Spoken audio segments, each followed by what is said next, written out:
Hey salut les amis, bienvenue dans ce nouveau voyage à travers l'histoire des rois de France, co-animé avec notre invité Maxime. Ce 6ème épisode est consacré au roi Charles VII, bien connu pour ses liens avec Jeanne d'Arc. On va revenir ensemble sur deux grands moments de son règne. D'abord sur le contexte sulfureux de son arrivée sur le trône, puis sur la fin de la guerre de 100 ans dont il est un acteur majeur aux côtés de Jeanne d'Arc. Allez, c'est parti!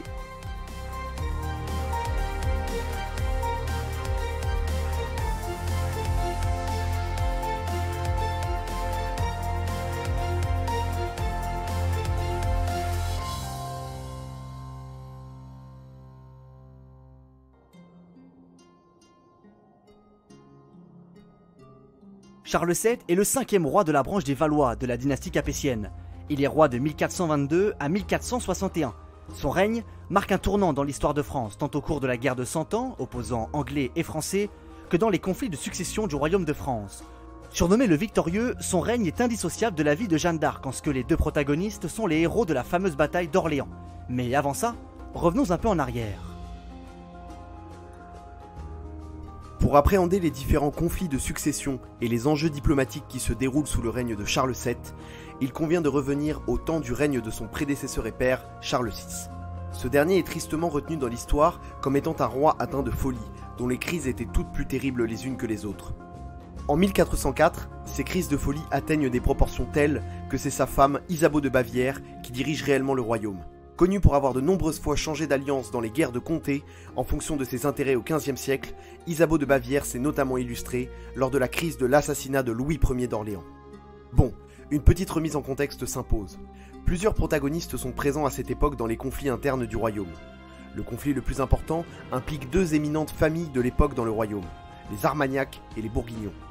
Nous l'avons dit, au début du XVe siècle, le roi Charles VI est dans l'incapacité de gouverner le royaume de France par lui-même. Les ducs de Bourgogne, Philippe le Hardi et son fils Jean sans Peur se trouvent dans une position plus que puissante. Ils sont à la tête d'un duché tellement puissant qu'il peut sans trop d'inconvénients se passer du royaume de France. De plus, ils ont les faveurs de la reine, en ce qu'ils sont à l'origine du mariage entre cette dernière et le roi. Pourtant, les ducs de Bourgogne convoitent bel et bien de garder sous contrôle le roi et son trône pour ne pas être accusés de comploter contre la couronne. D'un autre côté, le duc d'Orléans, Louis d'Orléans, va tenter de limiter ce pouvoir grandissant des Bourguignons. Afin de stopper leur avancée territoriale, il va acquérir le duché de Luxembourg en 1402 et progressivement limiter le nombre de partisans du duc de Bourgogne au sein du conseil du roi. À la mort de Philippe le Hardi en 1404, le pouvoir d'influence sur la couronne est en train de changer de camp, bien que les Bourguignons restent encore bien en place dans le royaume. Voyant le pouvoir lui échapper, le fils de Philippe le Hardi, Jean sans Peur, réagit de manière violente. Il invente des complots dont la véracité peine encore à s'établir.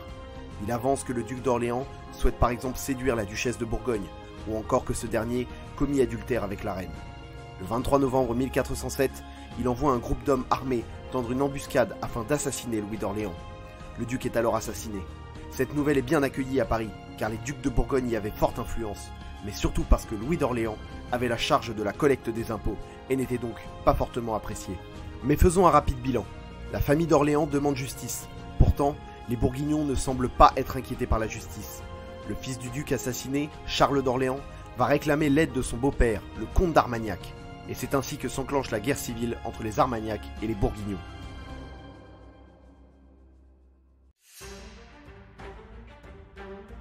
Les premiers sont fidèles au trône de France et au roi, ainsi qu'à son dauphin, futur Charles VII. Les seconds, eux, sont hostiles à ce dernier et vont par conséquent se tourner vers les ennemis naturels du roi de France, les Anglais. La reine va alors changer de camp, une fois de plus, prenant parti pour les Bourguignons, à qui elle laissera la tutelle de son fils, le dauphin. Le duc de Bourgogne a la voix libre, il est le réel maître de Paris. Par la suite, plusieurs événements viendront noircir le tableau et complexifier encore plus la situation. La guerre civile fait rage, les affrontements et attentats entre Armagnac et Bourguignons sont de plus en plus fréquents. Plusieurs traités de paix tenteront d'apaiser le conflit, comme la paix d'Arras, proclamée le 4 septembre 1414, où la couronne de France se réconcilie avec Jean sans Peur et les Bourguignons. Mais outre-Manche, les Anglais se réjouissent des instabilités françaises et ils relancent des offensives dans le cadre de la guerre de 100 ans. Et ce qui devait arriver arriva. L'une des plus lourdes défaites militaires de l'histoire de France se produisit lors de la bataille d'Azincourt le 25 octobre 1415. Après quelques péripéties, la reine Isabeau de Bavière se rangera définitivement aux côtés des Bourguignons, et ce, jusqu'à la fin de son règne. Cette alliance définitive amène l'un des traités juridiques les plus importants de l'histoire médiévale française, Jean Ier de Bourgogne est assassiné le 10 septembre 1419 et c'est son fils Philippe le Bon qui lui succède. Ce dernier est fou de rage, d'autant plus que le principal suspect est le dauphin de France. Il décide donc de s'allier réellement avec les Anglais et force la reine à entamer les pourparlers avec le roi d'Angleterre sur l'avenir du royaume de France. Le 21 mai 1420, Charles VI, sous la tutelle de sa femme, signe le traité de Troyes qui officialise que le futur héritier au trône de France n'est autre que le roi d'Angleterre, Henri V. Un des principes les plus anciens du royaume vient d'être violé, le futur roi ne sera pas français. Pourtant, Henri V d'Angleterre meurt prématurément et son fils, Henri VI, se proclamera à la fois roi d'Angleterre et roi de France. Mais c'était sans compter sur la résistance de deux personnages qui feront tourner les vents de l'histoire en leur faveur, le futur roi de France Charles VII et la célèbre Jeanne d'Arc. Comme nous l'avons dit, Charles VII arrive sur le trône en 1422, dans un contexte très particulier. La guerre de Cent Ans fait rage, mais ce coup-ci, elle est à l'avantage du royaume de France. Mais là, nous allons plutôt nous concentrer sur la fin de la guerre de Cent Ans, fondatrice du règne de Charles VII. Évidemment, vous vous en doutez bien, mais cet épisode n'aurait sans doute jamais existé sans une femme au charisme incroyable, la célèbre Jeanne d'Arc. Et ça, on va en parler.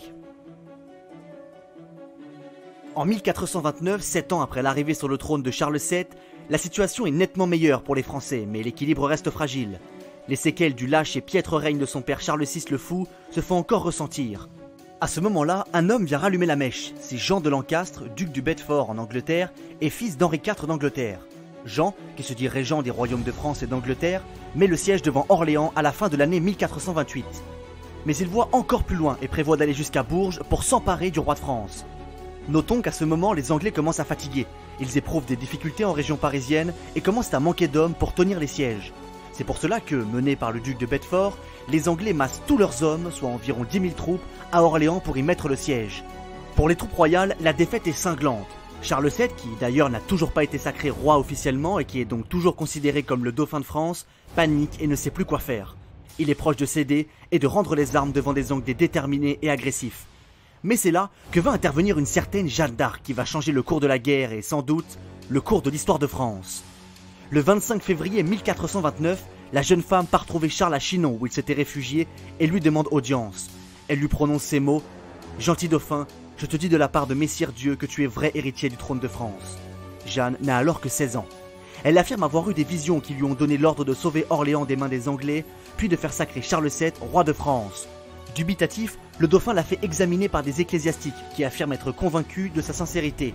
Jeanne d'Arc réitère alors sa proposition de, je cite, « bouter les Anglais hors de France ». Charles VII n'a guère d'autre choix, il accepte et la suite n'en sera que plus glorieuse.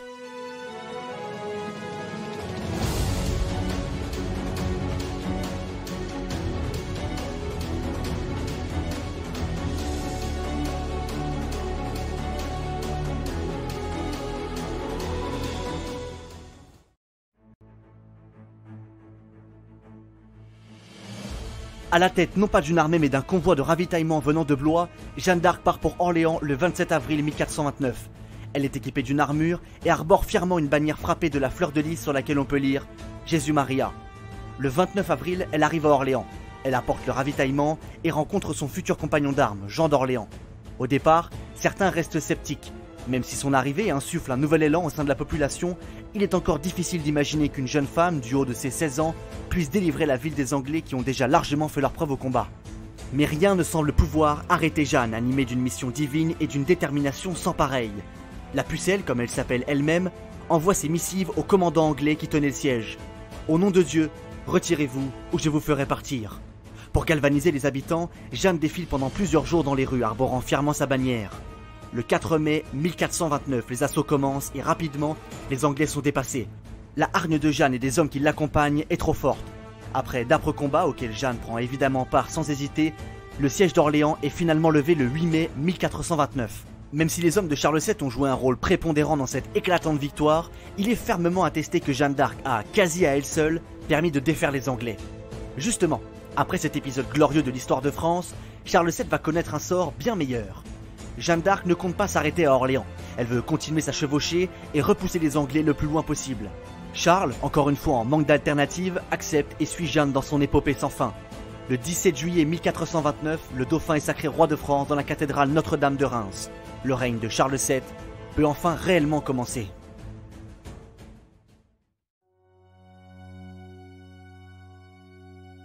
En 1430, alors qu'elle volait au secours de la ville de Compiègne, Jeanne d'Arc est capturée par des Bourguignons puis vendue aux Anglais.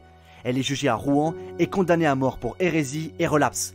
Elle meurt brûlée vive sur la place principale de Rouen le 30 mai 1431, à seulement 19 ans. Charles VII a alors la lourde tâche de perpétuer ce que Jeanne avait amorcé. Mais ce dernier peut compter sur le gigantesque élan suscité par la jeune femme au sein du royaume de France. C'est sur cette base qu'il va ainsi mener la guerre de 100 ans à son terme. L'indécision qui a longtemps habité le roi n'est plus de mise. Place à l'action. D'abord, il doit s'attaquer à la guerre civile qui sévit entre Bourguignons et Armagnac. Pour cela, le 21 septembre 1435, il fait signer le traité d'Arras qui y met fin, et surtout, qui ouvre la voie à des relations cordiales entre Charles VII et Philippe le Bon, duc de Bourgogne. Le premier reconnaît officiellement le second comme duc de Bourgogne et lui cède les comtés d'Auxerre et de Mâcon. Certes, le tribut est lourd pour Charles VII, mais l'essentiel est ailleurs. Il vient de briser l'alliance anglo-bourguignonne qui mettait le royaume de France dans une situation très délicate, au bord de l'effondrement. Mais désormais, le roi nouvellement sacré a les mains libres pour chasser les Anglais hors de France. Les combats vont continuer de façon assez sporadique pendant encore des années en Normandie ou encore en Guyenne. Et cela jusqu'en octobre 1453. À ce moment-là, les Anglais capitulent et c'en est fini de la guerre de 100 ans. À l'exception de Calais, tout le territoire français revient à la couronne de France. Cependant, les rivalités franco-anglaises sont loin d'être terminées, à l'image des tensions entre le roi d'Angleterre Henri VIII et le roi de France François Ier. Mais ça, c'est une autre histoire.